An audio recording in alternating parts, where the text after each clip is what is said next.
بیسەلانی دان کورە ئەو مامەیان بەڵایەوە باشەوە حساب من ناکە ئەمن شەریکم لەگەری ئەگەر هاتووە من نیوە پشت نومەرەکەم بەم ئاخر ئەو پیاوە لە برسان دەبری مامە ئەوا دەبێ قەی ناکە ژیان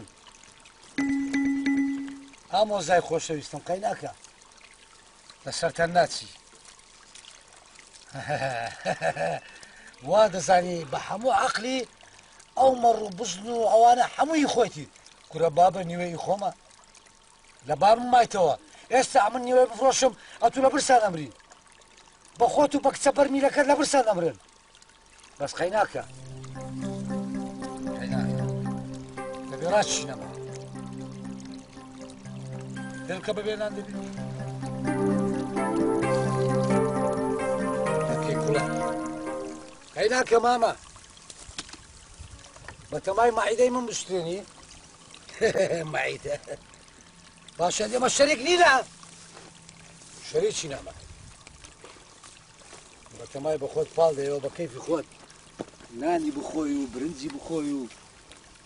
چمەی بخۆی و کفتەی بخۆی و ئەمەش ئەوە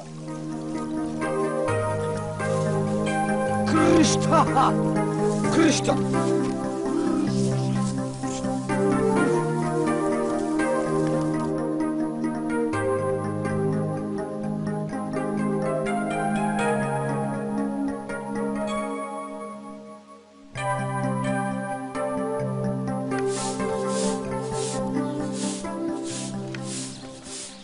السلام عليكم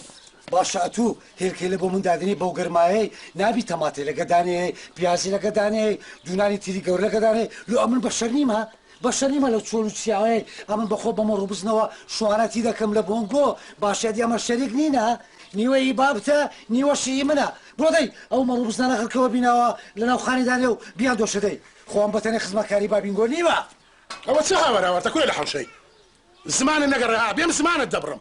لنا نركب عشر بوتو هي ناني دانا ناوا دعاي خواو بيغمبر زاين شمو بيم شاطريني او دي دكم ها عيبه ناني هلكنيني سرو تساويتو خوا دانا بس هلكي كلاو بخوي خدا بكر بايا تو بس كل من بو بايا وا ماما تلو عصبي دبي صبر هادي با خو من داوي اسم نكرديا بس قلتم له هلكدانا ببينانو ببي طماطو ببي بياز دعاي قلتم برو مرو بزنانا بدو شو تو خدا وقتمتو نكرديا نا نيجوزي وعوابا فلنا بيتن استاذ سمى احمد اميني كنت تبودينم ليتي ما ردك موسى سو بيكاش بو بود دغرم ساكنيا والله ماما ممنوني شدبم لو لمنايتن الحمد لله زاحلمو نيوي مركاني تو يمنو نيوي بنيو الشريكينو الحمد لله حجي دكما تو براستي يعني بيسو بمري سرتو بملو بقري دو حفله خوش اللي خد ناس يعني ممنوني شدبم اي دلا درت بيقي ما دري والله حتى من درت بالله ياكم ودي هزار سقو سوالي وقته لبر يك ساعات من بر الله ماما دزاين بيتامت كرت بس انا رزيل مكه شرميده كم لبيش كذا با او ما نبيتن بتاع زيت تواب دواياتو دزارم زور تماحل مرو مراتك من ده بتين لو خد بيخوي بس زور سهوي با بيش بيلم بس اتو كتسدني لو قندي هزار كتسي ممنون نبيتن بس بابي رحمتي شمنو ما با اتو عم درسين ذاكر استاج اتو زغورتي ده ما يو بيشنو بي مالو من دالو بي كونترو تلفزيون ده ما يو دبا لا جنبي شوانتي بكيو بوني الريخي بكي باب الرحمة يصير رولا باب تسيبه من كردوه تناو داك سيكم لقون ديديتو بخومو دزني شانم كردو بابي شداد دقسي خيري قلتي كاكا او كابراني ومري هي وحيواني هي خلاص برا مالي اوابيتن اتو شكل زورنا قايلي ورا حيوانك كان دكينا دوباش باش يخوض ببا كي ودا الروي ملت بشينا حيوان او ماما اتوازني عمل لبرسانه برم اگر شريك نبين ورا مرمالات كان زداك ورا اتوازي بهم عقد ام بيركيتو دشيم ها دسم الشعري باشتني شي دبين مو لخم بمحترمي دشيم ورا مرمز دكا زداكوا كلنا بقربان دم كل زقد مامي خود بس كل اختيار بوما كل لقرم سودانمي وبخداي دم رمنا برسان نانا تسري مامي خود بشان ذاك كل شامو هي بقيمه ما عدري خويا من اخويا دبارامو او رجيتو وين بي لبرسامو نمني هي بقيمه ولا بابا شي كندي بتفق ولا في شو هو خرب الدشو بقى وقتي بقى ولا في ولا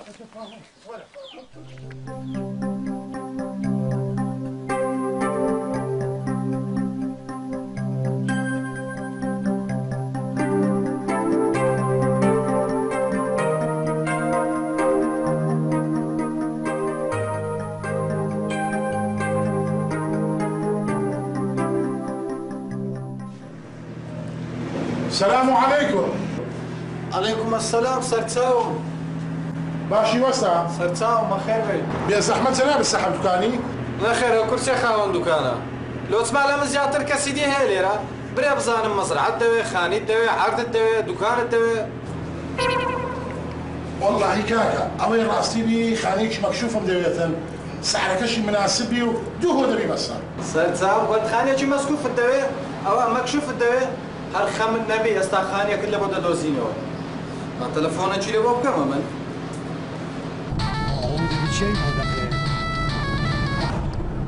بەڵێ بەخوا ئێستا پێی دەرم خانێکی بپاکێتن لە بوویتەوە. ئەلو!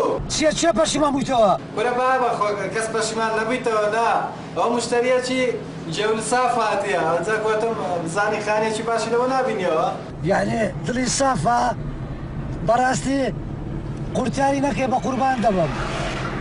ئەوە هاتم. باشە دەی. خواحافیز. دە بەخێرچی دە بەخێرچی. مشتری دڵ ساف.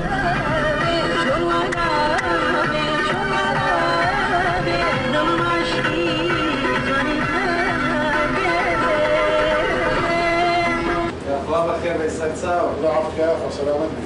زغارەش پێکە ئێستا ئەستاش دێتەوە. دەست خۆش بیا خۆ کاکە مزگارێ وانە ناکەشم ئیلا توت مولە فیدە چەشم بەس تووتن ولا؟ هاری بەسەری ڕاست دەکەی وڵا دەمچاو بڕەنجی تووتنی گرتیە. بەس دیار دیار لەو تو باشە لای کەلی تو دەوەشێتەوە. پێکە پێ پێ ناکەم کاکە دەست خۆش بیا خۆ من پێ بڵێتی توت مولە فیدە چەشم من ئەوانە ناکەم أنا عبكة بيدك. ولا پێ ناکەم هات خرابی أنا بابا بيكا بيكا بس. والله پێ ناکەم ئاي يعني بيدك. نا وڵای پێ ناکەم بس سري وسطاي بيدك بيدك کوڕە چەند جارم بۆ سەری من مەخۆ سەری بابی خۆت بخۆ چەند جارم بۆ سوودی بەسەر مەخۆ بەسەر بابی بخۆ بەسەر نووسینگەکەمان بخۆ نووسینگەی دڵ ساف دەبێ ئەمە بە دڵ سافیش بکەین لەبەرەوەی بە خۆمان سافیشی حاجی بەخێر بێ ئای خدا عافوت کە براسای خۆشەویستەوە ئەوە لەو دەرۆزەی هاتیان لۆ خانی کڕینە هاتیان ئەگەر لەو دەرۆزەی هاتی شتێکی دێ بابووە بخير بي سرتاو.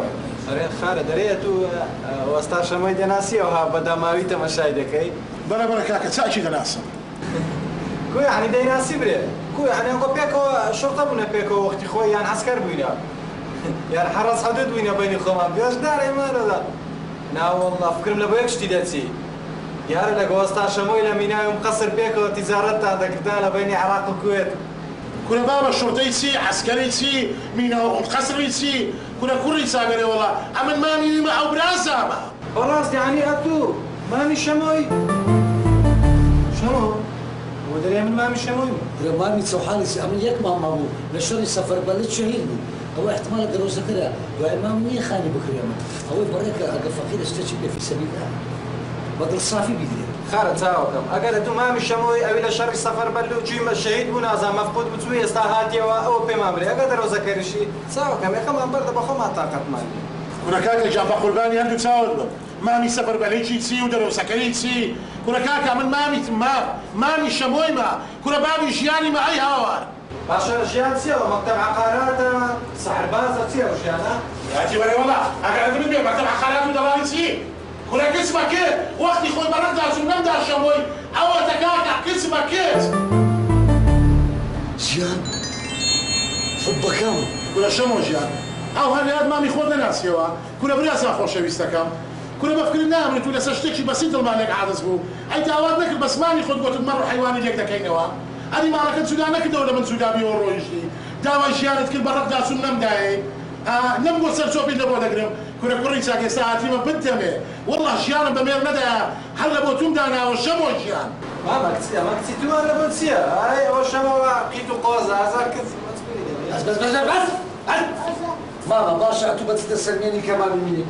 باشا واحد يشمل لك الجانب دائما أجر جانب دائما شربي أتو يعني تسبيه عمل خدمة دائما خاني بكري شقة عمارات حد تسبيه عمل خدمة دائما هذاك الشيخ سوري شو اللي نعم بكري ده كنا بابا كم شمو جيان هل كنت لو تسلمينم أمن مامي تو معتو براساي مني كنا تخيني مني كنا تزلجي مني أو نفوس بابكم والله أمن مامتم إيه استعجل حسك ده سما لا يدني من دكاني لو دكاني شيشة كم دي مالتكم والله كذا بينا بزان بفرت فريدة توي خاني شارزان ما نوغريا بينا كاب زانم زورني ها ولا لا زو كله بقرا بينا كل ماما نتاهلي صالح حفتها كان وقتي زمان الشهرستون وخنافس وترتيباتك وتفرشي لنا ماما جاني ماما انكل ماما عفوك يا نظر حياتك بابي بابا ساوى كمي قول والله يا توهر بشياني وتواني شياني من دانا بخواي ما قدر ساوى ما قدر صبر بيبشا صبر هل وصل شما ماني ام براس وشكات ايها مال خراب زي بولغيجنا خلق بكاتو بقران هاتو بزانا كوتو شي او بيرا بانكي هاتي مامن اما خاني خوم هبي اوي دكرم زوتك بانكي سقفي دكرم الله نطاخي سقفي دم سبريتا تشبه ديواري دم ها بس اخر كاخاني عسكري هشتي كاكا هاجدا صالون نيو باز عسكري ملوكر شاش باز احتياطم كرديا خوار رحمي كل هلا تريسينو تسموتي هندا كان عندك ضروري يستش ميتيناتو بقران هذه كاكم بويتا صاحب خاني شمو افندي اتورا بزانا ناوي نوسيكتش اللي نوسينجي دل صعف يعني امن دل مصعفه عم بود بتاع رشا نا ولا يخو درد رشا درد بوغانيه حموت شتركه لا يا وشينا خوش ودي سان دا بشمي هذا نورك بشميني وانا هذا كاكم هذه تريد لسنا اخواننا سياسة زلامي بجولي وكرتي كاكا والله كاكا وخاني دفروش مشترينا ستساو إيه كاكا لدر كيدا كل كاكا لما قرأ إصلاحات ما تيسي كل أبي رجل نستينا أواد بنام قلتم ديالا هذا كبزانة سيا إيه ولا راس بينو بس بعض سيا كاكا والله وخاني دفروشم مشترينا أبي رجل دوكلا وقيتي هنا إلى بومن سيا مشترينا من قلتم ديالا منظمة يا إخوان در كتش خيري كرتوا والله وانا جماعتنا وهاتنا خاني دكرن كتش شمام بس ما هذا ديواري ما دكتي بو اینجا رسمی براشم لدیوار ندم كتب بابا بنفر ما لص حساب دكا دوايا دربينا رسمت على ديوار ده اوش بنفر حساب دكا صد دينار من زياده كار سكري خاني اینجا پشتی بشکێتن خۆ بەلاژە خانەکەی دانینە و مانگی 1000 دیناری دەدەینێ امن ب 1000 دەزمات کردنو طارانا او لێگەڕایە او گورو او ساعتي لديواري دم لۆ خۆ خێرمان پێ ناکاتن هەرە صاحب خانوو نابێتن كتب بابا بكلام رايو خوي بعد رسم الفوز براد بي بس لديواري مدى دوای زان اسمه بيدري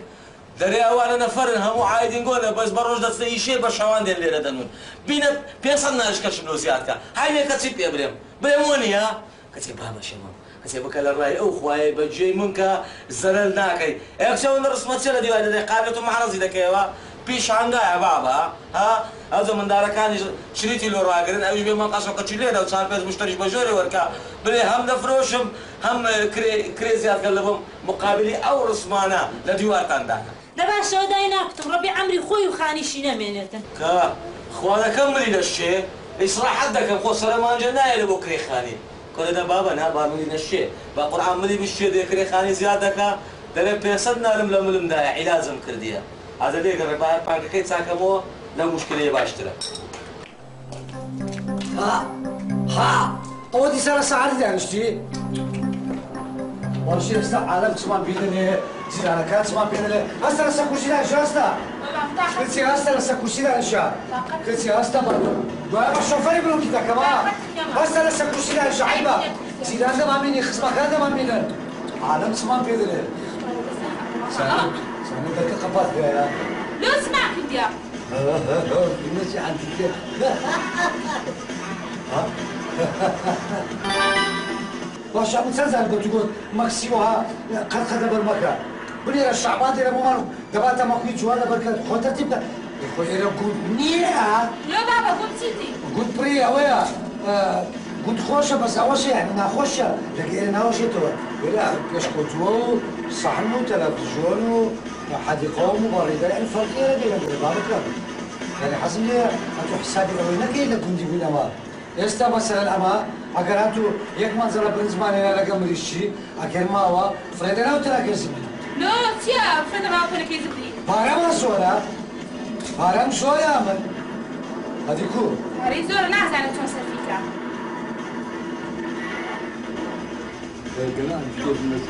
باشا سؤالك شنو شو فيها قال لي وانا قاعد بروح جوانكا جوانا بركا سفيكا اوكا وسفيكا ده وانا متساوي خد ترتيب كترتيب تبي خم عيبين وخم لا جوان تعيب ما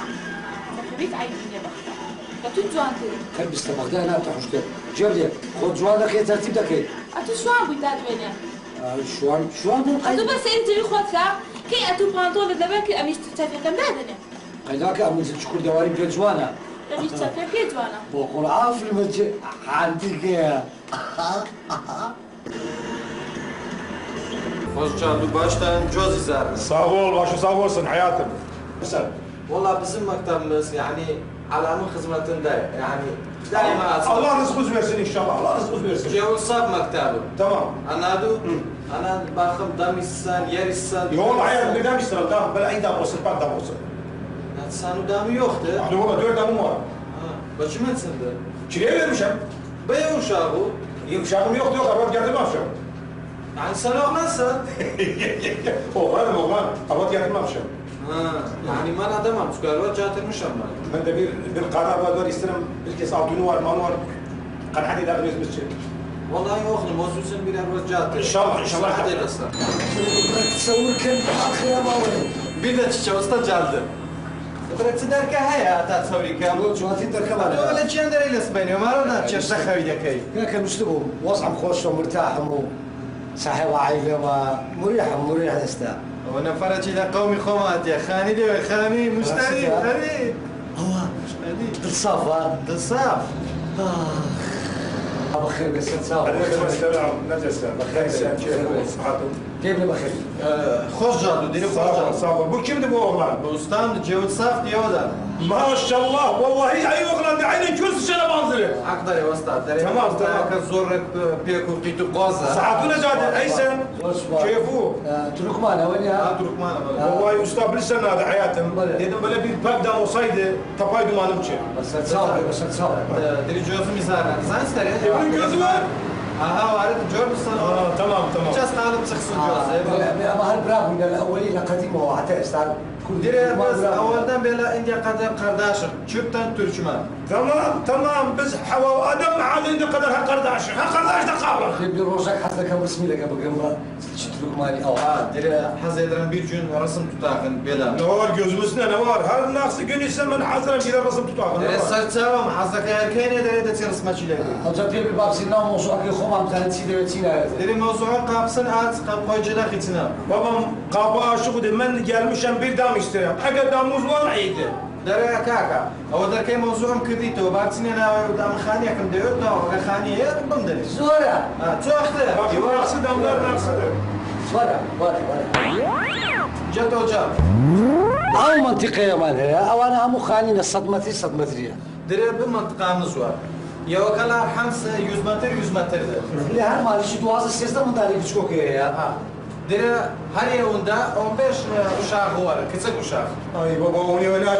قالوا شهي واسد وان بيش وشا خاطر قالوا هذا هو من دار بابا من هو منطقه ليش ثامنه والله ديري ولا منطقه وليت سواك خوشة بيكروا عربانية بديش عندك منطقه خوش ناس يعني برشما الشيلار var دوار يعني دوار بكافه انواعه انا من بو منطقه ده مش سامره تيقول دوار وصين وشاق وصين من بير منطقه يصير مثقف وصين ايضا وصين وسط الشمال ديري من له منطقه خاني لا كانوا عشتلو ميموني يقدر تبي منطقه جهادي ومثقف زاني مثقفة كتير أو منطقة مالية وين فالمو منطقة مالية أو خلينا نعمل دوسة مترية حديقة تيدا يا برتقالي تيدا يا علوزي تيدا ديري بمنطقه 500 متر ده بو منطقه ها موزة غازوار يتسندا برتقال غازوار مثقف لا يعني هذه المنطقات هتسوق خوشته جواب içinde ها ne var içinde daha ده بيش بلي مكتبي لبيش شمس قفت لبيش يخص بنا ده تشك سابت ها معه وشغلارن وشتابوا السولدا دولار وشيء وتصدر والله بو ما نتشيله القرآن هو الزور صافا ديمي او بدري تو بتوي علي ويجي داخل دما بخر هلا فرمو باتسي تمشى خانه كيف شو قفلوني من دكان كي قبضك فرمو تفضل بويرن يا عمي اي اخوانا كيف حالة يا ربي بشتت كان تواني خساريك بمالك بكريم يكتب والله إذا زانيت يا أخوة من حزلك كم غسالة لو بكرم والله غسالة شازي غسالان يعني أو غسالة كان هي أبي فخوري الشوادة شوا نقي يتزل شيء بس بكم والله لدست مني بقرآن لدست مني اي ما شاء الله سمع له حالك يسن خوش والله إذا زانيت يا بخوي دنيا سندي ولي قرمة يعني نية خرج دستي لقرمة بس كان أمون ده خوشة دلي فينك دلي هواي سبليت يلا من ده بقرآن تيرك بنين نازانم باشتر پانی بکەیتەوە؟ نا والله هەتا ڕۆڵەی سەرزار دەهێنی تیرۆ کچێ ژنانی پێشعین نییە پان دەکەیتەوە. کچێ لەومان دەکەمەوە ئەمە ژنی خۆم خۆش دەوێ حەز ناکەم دری بشتێ ڕێیان نا وەنیە دەوریەوە نییە بەس تخوا وەچی ئەوەی ناویچە جارەکەی قالبەک سابوون لەناو جیرفانی شەڵوارم مابوو ئاگاد لێ بینە ناوزم سابوونی بەجێمێرە ئازەلۆ نای فێر بکەیت. ئەوێ ڕۆژە هاتمەوە ماڵی عینەن سابوونێک لەناو مەجرای عاسیب بوو بەو خوا ئەوەندە قسەکەی ئەو تەشتەکە فاو بەسە سەرتدا لۆ بەسەر نانا بڕێژ هێرە نا بەس بەڕاست ئەمن ئەوی ڕۆژێ دوو ئەوە تایتم کڕی بوو لۆ واز و خەلاص بوو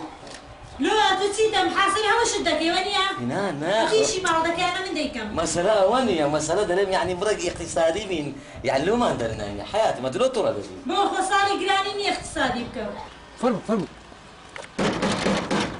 دەرکەش گوناه کرایە ژۆرێ نەتر کرایە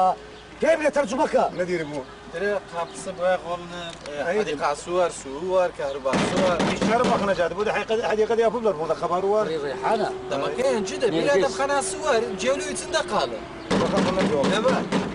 ئەی هۆ دیسان دەرکەی نایە دوو کەلیمە قسەی لەگە یەک بکەینەما ئێواران من داسڕای نان دەرکە فیشت بە من نییە ناڵاوڕە لە پێش ساڵ هەر بزر بەلاتەوە. باشە بابە باش بێم بشۆم لە زیاتر دا باشە بابە باشە چەندت لێدا ماڵ خەرابەرێ وەڵڵا ورد دەرکەی بکەوە چمسی وەخت بوو تەماشاکە تەماشاکە کورە نەمگوە خانی مەدەوەی بکرێ کورە تو مستقبلی منت فەوتات شعبان باشە ئەوە لێت نییە لێت بەفانی لە ئیستقبالی ساحب خانی دەکەی بزمار نەما لە دیواری نەدای کورە هەموو دیوارەکانتان کوم کرد کورە کاشیەکانتان کاول کرد کورە چیمەتۆتان کوم کرد کورە نادنم خۆی هەنیاخ نایسیدە بوو نایسیدە بوو چۆخ سێوە بلاسنەوە نەنۆتلە وەرە بابە وەرە چێوە دەچنەوە چێوە وەرەتان چێوە دەستم بوو وەرە بابە وەرە ناوێن بۆ احترامی ئەو خانەی بگرن نابی احترامی مە بگرن وا ئەمە لێ دەنێن کورە احترامی چی باشە خانی خۆمان نییە دیەوە با خانی خۆتە خۆ کەس نەیگوتی خانی مەیە هەکە گوتت بزماری لە دیواری مەدە گوتمان سەرسەرم لە زیاتی بزماری بە تفولێزگە ڕستمان لە دیواریدا ئەوێ ڕۆژێ دوو نەفەر دینایە جەماعەتی منەزەمەی هاتینە خانی بکڕن ئەوڕۆ ئەوە دینایە ئەوە چێ هینایەتن علاقەت بە عالەمێ نەبێت و جێ بدێ خانی خۆمانە و بە شەقش دەردەکەنە دەرێ ئەوها ئادیکۆ داژە بزانە دەچمە دەریاننا سوچتوو بوو هەموو سوچتوو بوو هەموو سوچتوو بوو گوتە برادەر مەخزمە کلەکە دارستی عیب بە شەقی لێ نادەین ئەگۆ بە دوان بگرن بە پێلە قەلی دەبێت من دێم سندوق چیم دێ چێ بۆ نەتنیرە بۆ چیم دەبوو دیری خۆش شالب سێز ناچ بێلە تاخیرۆ دووە زێمە خێت مشەما خەنەجای بێلۆ بولن باشنی گەربسەن بال عرسە بەنزری گۆزن باخ لێ بەنزری تەرجمەکە دەرێ زۆر قیت و قۆزە ماشاڵە زۆر ڕقیقی ڕقیق ڕقیق بی ڕقیق نەبی بە شەق دەبی دەکەن زانیت چیە ئەوە ئەو برادەرە لە پردیات یا دەبی وەزعی پردێک و شەفتی و مفتی هەرزان نەبوو ئێستا بۆ نەدیری خۆی منایەت نەدیری بوو کاکە چیش لە عالەمی هەیە کاکە فەرم باکستم قەیمە خوار قەیمە نابێ ئەمە ئێزدی من وەرگن کورە وەکەکی خۆتا بەناو دەکەون بویرم بویرم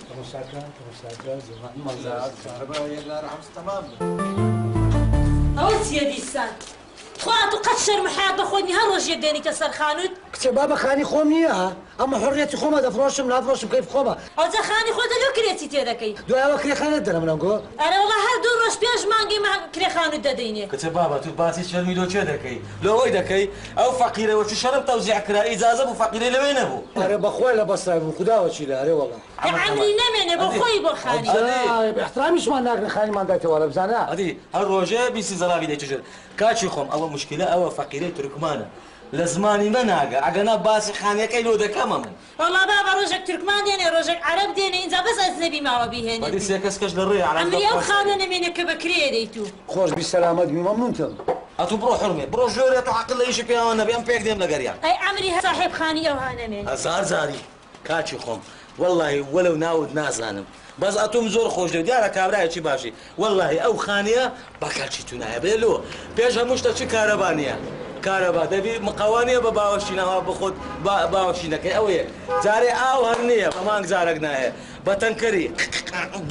ئەو نییە ئاو چی پێ دەرێن ئەنگۆ بەپای ئەوی دەکڕین بە پارە بەبرای خۆم بێم وەڵڵاهی پڕی جورسە حەشەرات حیوانات حیوانات دەفڕی لەسەر کەپوت دەنیشی ڕاست بە کەپوت وەدەدا یعنی نییە بەکەت کە جارێ بۆنەچی لێ دێ هەفتەک لێرە نانت پێ ناخۆی لە ببوونی ئیف بۆن ئیف بۆنی لێ دێ تێی بگەینە کاکە تێی بگەین بۆ دیرێ بدەم یعنی هیچ بیشتری یافتی چنده حشرات مشرات دري او اخر تمام برجع المشام يسرحت يتمشم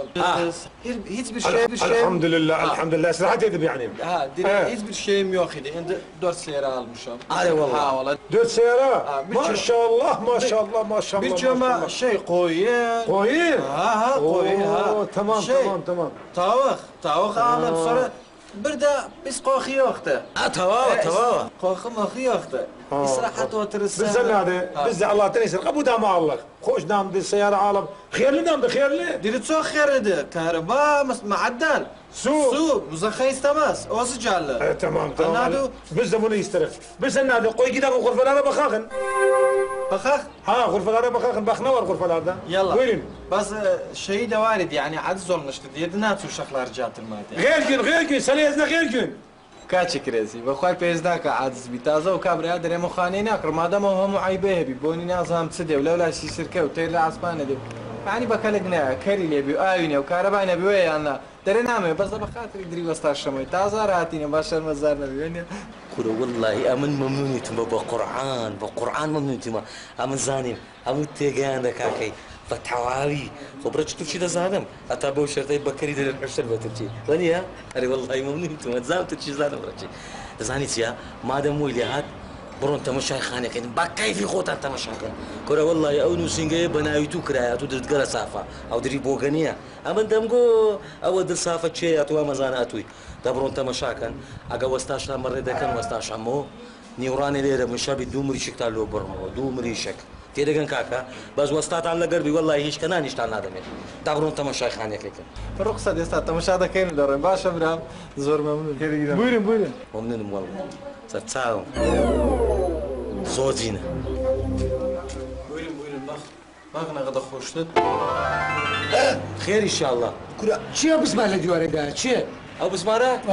كاكا وشهاتنا الناو خاني او كريتسكي بيشما او بسماري لدابو رستاي كردبو اما يستا باشتر رستا كمان ليه كرتو ليش بكيف زيد يا ردبي كاكا تلو تعد على من دكاي يا برا مرزو خذ بشوج دكاي برك معزوني ليدك براستي هذه تبقى معزوني وي برك كمول شوف ده من كاكا اما وشي يعني برايه شويه طبعا براينا طبعا يعني ببياوتي خانه كيتشولك اما فروشتيتم كره كاكا بس ما تشندر تزور حالتي اي باش عم تسلتو كم يستابو دقيقه ها يا كره بابا هم كمان كريم تاخير كرديا قيناك بتفاهم يعني وشي انسان شي محترم دز اشياء وبوخته وقروب ونزورشتو عشات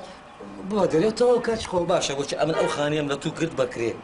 ندقو حتى عمل ما بم اعطونا او خانيه لو لا خيخوت بشمان نبيوا اي بشمان مو است ظروف قرايا بار زور بوا تساوى كمي اخي كاش والله يد زمني بتسمي يد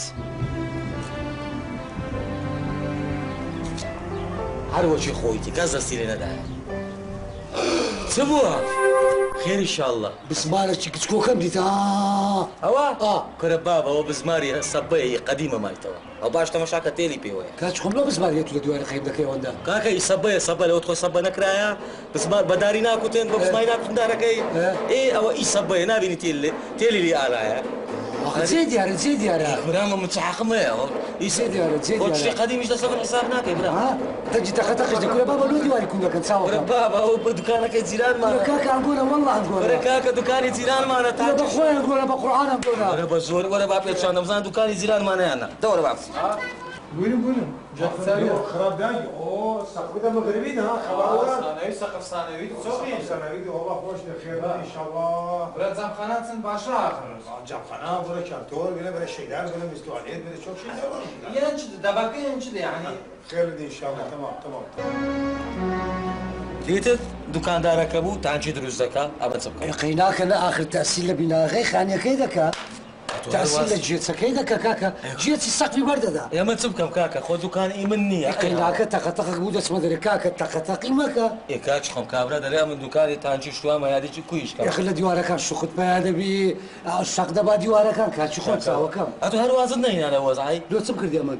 هيك والله هيك سكر دي والله كاكا هيك ورا صاحب خاني هي وشتو باش ما دعوه بي والله اتو نبا كلميش بو ما دبا خيوتك صادره شنو اريو از خيوت خوش اري والله قال اولادي هذا استدري هذه لبر روشش دمري لا جوري لا وش مريش لنا فرنيسور ده بيوا لا كفلين شي داد انا بارت بوش شي دكر لو خم اي صار دخم لو كاتش خو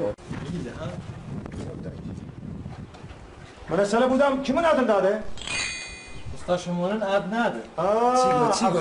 نادنا چی گۆت تەریخانیەکە بە ناوی چیە لێ بەلای منەوە تا پۆشتم بچە هەزە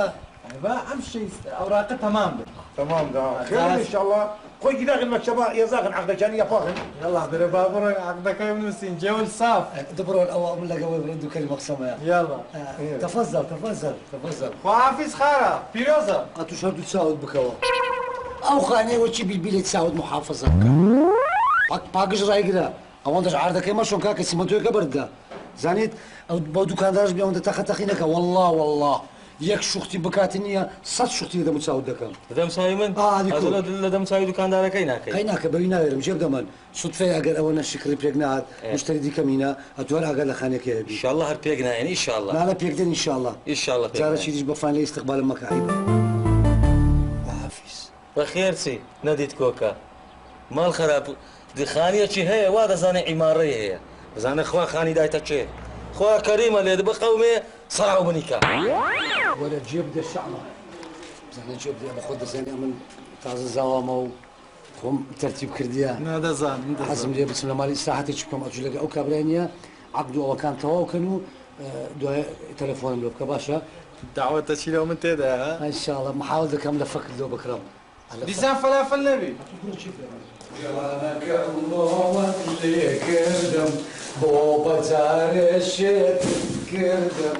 لدنيا دا كم يارم بوي لجيناتو باختيارم بوي حياتي لو عزي لو دي سال الموضوع لو تشوفوا عن الخوارع ها موضوع تيا بلنتي حياتي باشا يعني لو على شو موسى الخوارع يعني ام زوزو ضرب تو ده بيتم بتشتوا تو هاي ما تسمع كمان لا تسمع كمان الحمد لله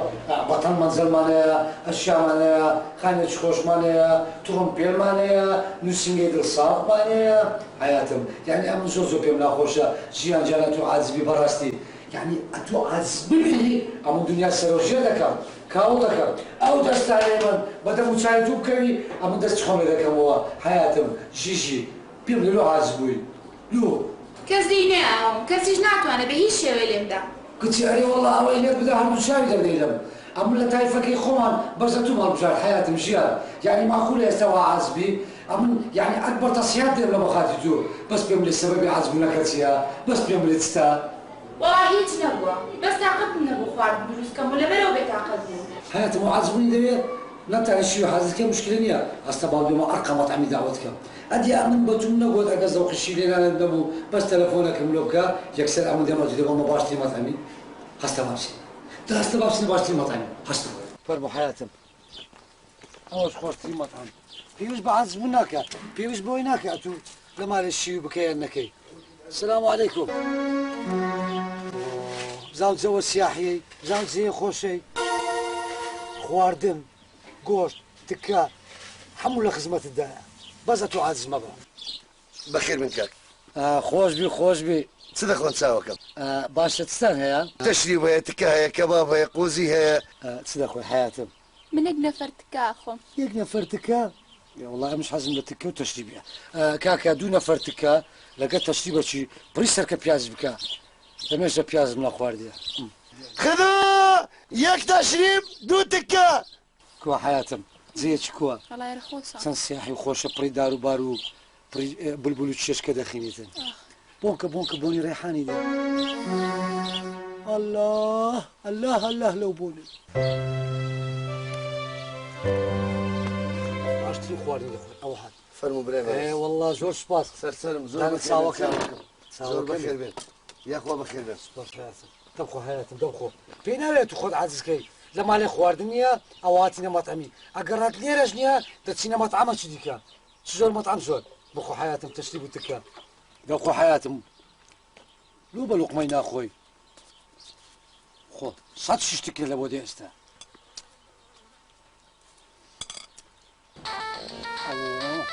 او ديسان تليفون بلى شەمۆ کورەوە سلێمان بیخلی پەشیمان بوویتەوە جەول ساف نەبوو دەعبە جەول پیس بوو پەشیمان بوویتەوە کوڕەکوونەتای پەشیمان بوویتەوە لۆکەمەی منداڵانە کورە نازانم کابراێک لەو لای ڕاهات گوتیوە پیرێژنە خانێت چی هەیە با دێتە داتێ بەس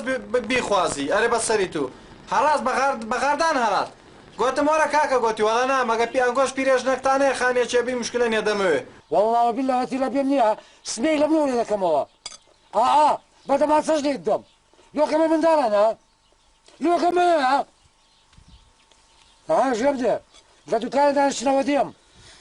ئەمە جارە تکەی دەخۆین یەکە چەند شیش تکە تا خواردیە چی شتێ چەند شش خواردیاننا چەند شتە هەفت ششمان خواردیە هەفت شیش لێکورە بە قوربانت بن دەما شیشەک مام کو شیشە چیشتی پەلاچی لەوم بینەوە لەگە خۆت قەپاتکە دەی بە قێرچی ئەوە ئینسانی دەوڵەمەند دایما مەشاکلی زۆرە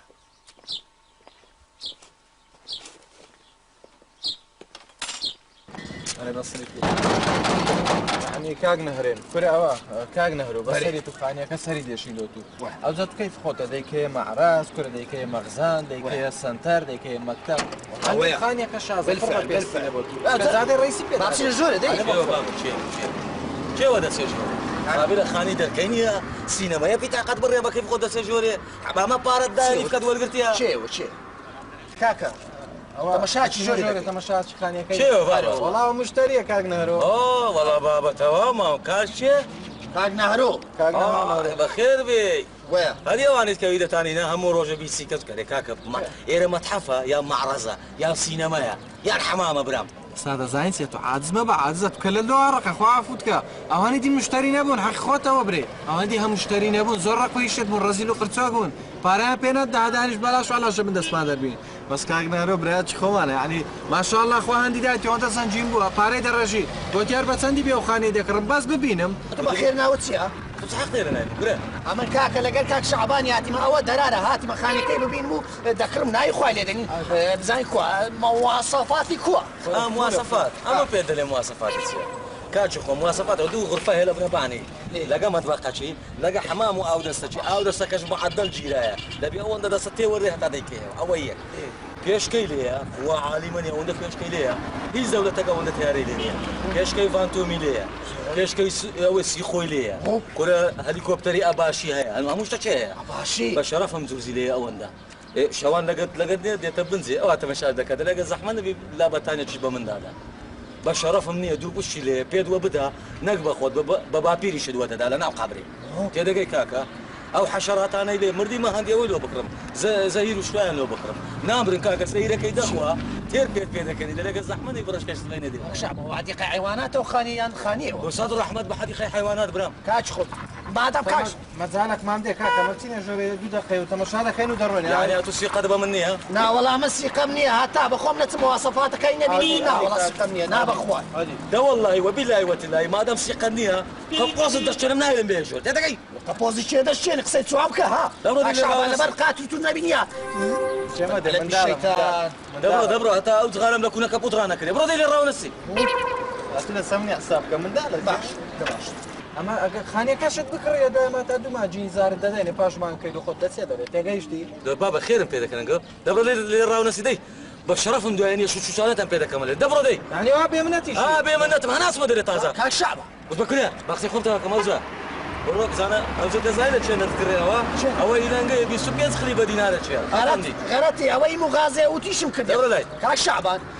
او صعب خانيه يعني او كريت شيف كل زمان قال لك دريش شو بكره خسينكي والله ما دام هاد لك تيجيشتي ايه دبيني هتا دروج الدنيا بشق وشلا سان بزقر مسقر زلشي مرديانه تكري لا هذا رسم لنا جوري هذا بهم يفرد بدري راس خانيه كتي بتارك تيجيشتي والله زرنا الى يدي سيريج دخوتي دقي ما دام ويلي طازه سي رقم ندني شش بانج تيدانا بم هتصلنا كاميري برا ستانا كردي بكر ما بتوش زاني ورقه تكري لو نازان بابا قبل اللي راونا سيدي بشرف مو كتلفون لو نجيدكم دلم دود ذاتي بس انا دايما او نزيرون بارشان برديا دبرون دي اللي راونا سن باشا امن استشار سردك سرد لا بابا سرد لا بابا دكينا كي دبرون دي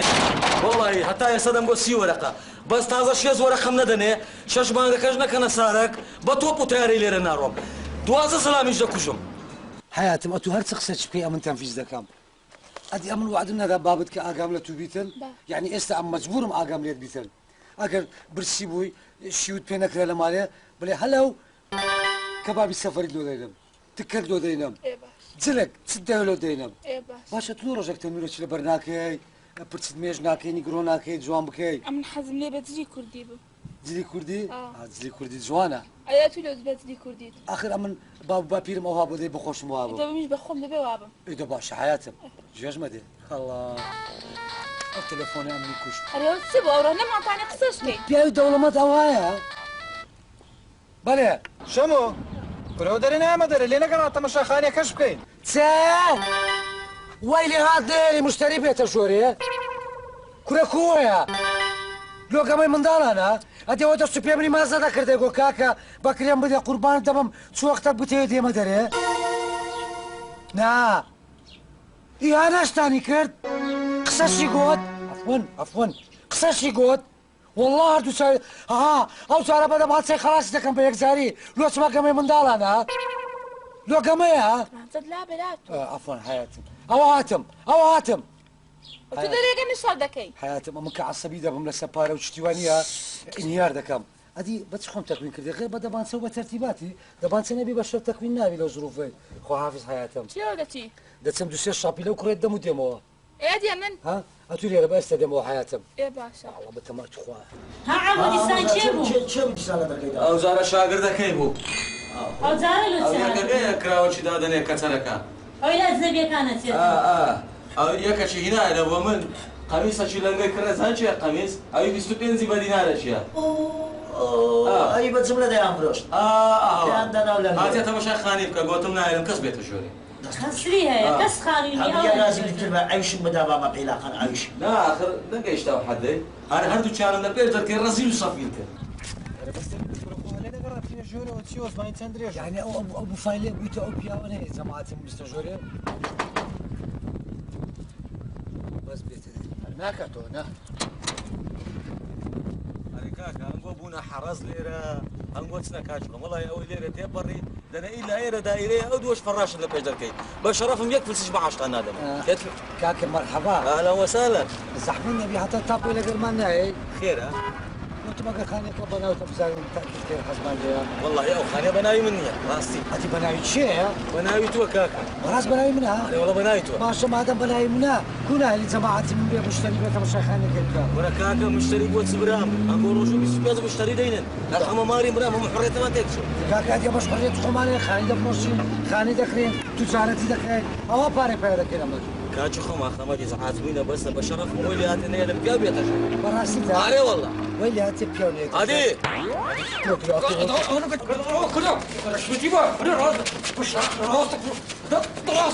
ام حياتي شو تبكي لك كلا فلوس يعطيك راس استني لك سۆندەی بەخسەلی بینە بابی دێنە بەخۆ.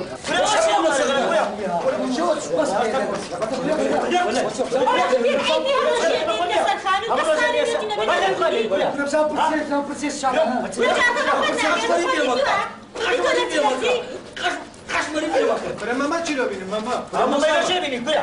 خودی تی داره سینما ده علی هادی. والله أنا سافرنا شو؟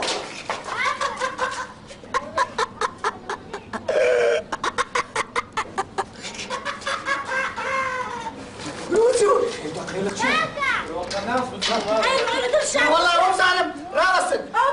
راسن حياتي لبرا والله مرت والله مرت کورە بابەت سنیە ماستاوە چی لۆ بینە ماستاوە چی تی حەوەکی گولاس شیتێکە. كنا دلشاد منطقة ولا كاكا منتقم نكرد تساوي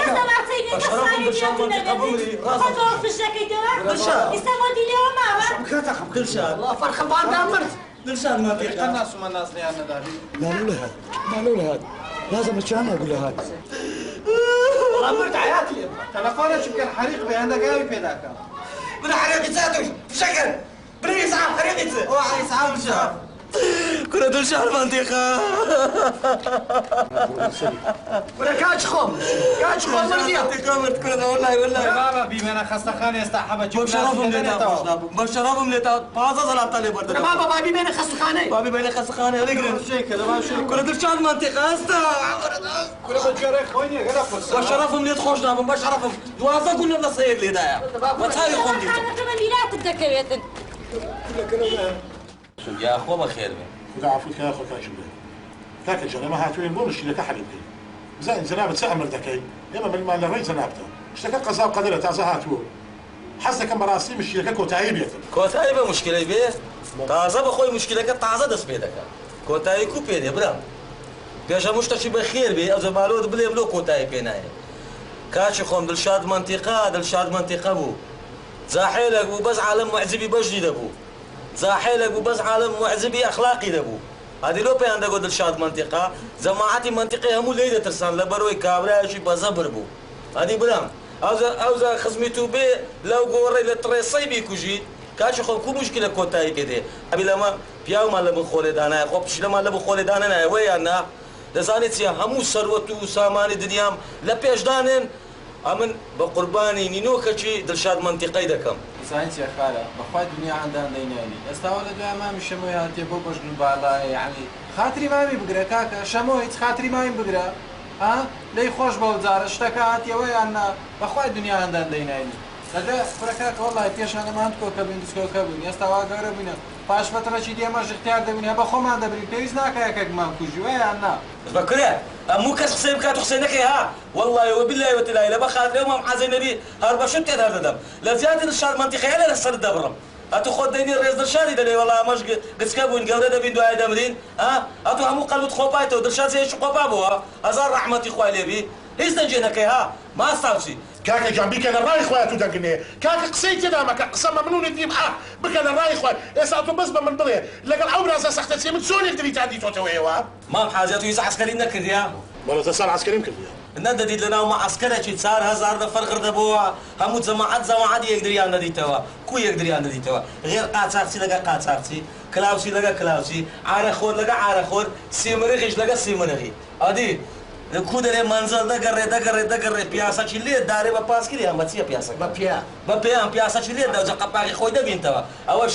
سیمرغەکی دیتەوە ئەوە ئەستان هەریسی قەمپێنیە ئەوە چی سیمرغەکەی دی ئەو دڵشادی کوشت ئەوەش بە تەمای ئەمنی بکوژی بەزە من ئاگام لە خۆیە وەڵی پازە سیمرغیەوە بۆ چی پێست سۆچە ڕاستپان دەکەمەوە کاکی برای هەزاری وەک ئەو سیمرخە و سیمرخی برازام کە ئەو کەقەی بووم ناوەتەوە وانە زیندان دەناڵێنێ بە خوڵانی ئەو کەوشەی تۆی دەکەم وەڵی کاکە دوو ڕۆژ دەستی لە گۆچانی شوانێتی بەردا هاتە شاری 2 دیناری لە جیرفانی خۆی دیت وەی دەسانی مەلیکە کەسی بە پیاو دانەدەنا بابوو خوا دەردی گیانی بێتن جەبا پێت بڵێم سەری لە من و لە تۆ خەوسەر بێت و کەشتێکدا ماڵی هەمووانی کاول کرد وەرانە وەڵی حەق دەرێتن کاچ من ئەمنیشی دەخودای ئەم لە خۆم لە مەخموری کەرم دەینا بە جملە بە مفرەت تەسریفیش بوو کابرا عەجەلەی لێ نەدەکرد باشە کاکە بەتڕێ لە کەرم دەینا ئەوزە کەریک و نازدار هەرە بەڕاست منتقەنگۆ کەرم شتیوای لێ وەرە حوشریشی لێیە یعنی گۆتی ئیلا ئەم مەعرەزی کەرانم دادەنا برام بە چەو لێ نەگەڕا گۆتی وەرە ئیلا دەبی دوکانێکی دابنین یا عەقاراتی ئەدی بڕۆبێ کە چەند هەتا تەبیعەتی کەمێ شێرگیتیە بەکرێت وزبە ها باش يعني او برازايت وافندي شوان ايش بوزو على ذاك شوان بو يسمو ها شوان ولا والله شوان بو لك من بنانا زق بخيوم ذاك ولا بابا هو بمني دغوا من وسطامه بناي دا او ديواري دغوا من عماره دروز لكم دوتو يقاد باش وش نايلم بربيتو شهاده من هذول خارج متاكدتو بزحمة يقول منطقة يعني بكره أتقسينا كيها ويبدو كذي بابا الرو نهاك بخير بي بابا أتقسينا كيها زانيتيا دايقو سيبرام لخارج زيها ودفتر لهم دنيا لهم دات أنا مقبل إلى كذا سيبرا أنا والله دايقو بيستير بس قول بناهما دايقو حافظ 8000 بس صار مرة بزنا يا ما مش كرت شو أنا صار مرة بزنا أنا شو أنا بيبون هو يدقو والله وبلا وتلاقي أو شو أنا من بو هيك بعد دايق الكروشي بكسكش بقول مخرم ناني قول أنا ليه أنا والله يدقو أبيش لبا خاطري أوي بابم لبرا يوسيتي كر قلت ما متبكش وأنا لمستقبل بنا حياتي ندرس بيسبيا دايقو هيك كم دايق زادينا كشم دجرابة باش كاكا ساوا كم خو ما ببيعوا دانا وهاتونا مالي زنابل أو حفتوا هشتين نابل ده سالم هزار سيمر خيواو هزار شمو سيمر خي بكوجي هيش هذا يتو مرتاح نابل ضبط أو ناخواتوا بلا بقول بالإنسان اشتكى روي وهاتوا يتسو ده فرموا أمريكا وهاتوا ما تمارض بردين يسبيوا احتراما بزانا ستة لو تكيو بي 15 سنة ما محاتي فرموا هاتني تو سرتاوم أو جسر بارد أول برحمة داكو بارد أمي جت بيبقى بياو دادنا بخاطر الدقرم ليه خوش دبم بس بدو شرطي يكمين 150 مليون مدوي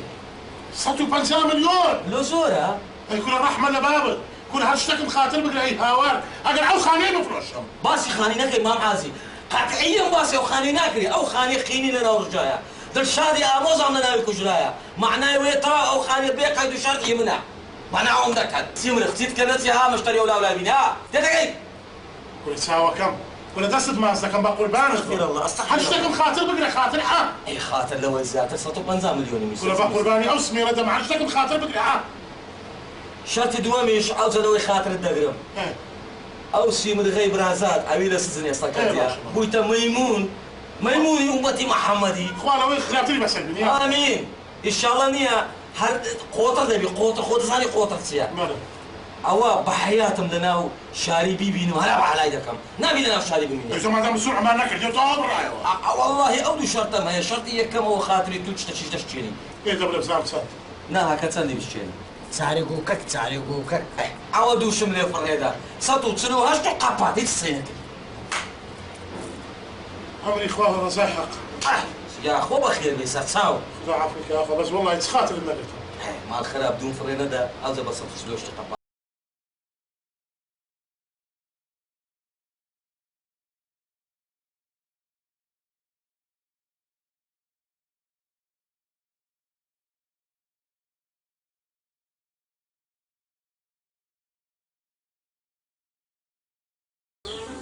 السلام عليكم خير بك راه ما نقولش شي مبرور شي بسهاد باوي لي